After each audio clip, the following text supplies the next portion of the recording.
این 3 تا تاسک کومبو کارت بازی همستر کامبت که واسه روز 7.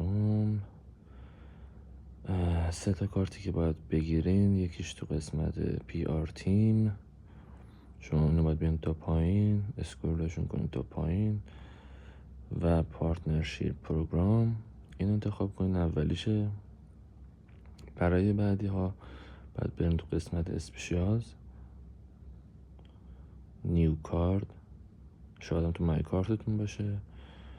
وب 3 آکادمی لانچ رو برای اولی انتخاب کنین.